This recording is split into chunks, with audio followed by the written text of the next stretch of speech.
Hvorfor skal vi modtage et mikrolegat? Jamen det skal vi, fordi vi tror på den her forretningsidé, og det vil hjælpe på et stigende problem i samfundet med, at studerende har problemer med at finde praktikplads.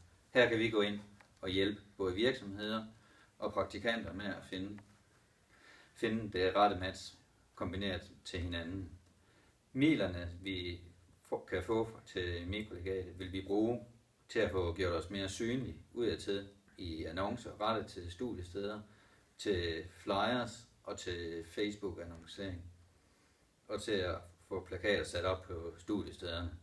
Fordi nu starter der snart et nyt semester, og så er det vigtigt, at vi er klar til at være synlige over for både de studerende og virksomhederne.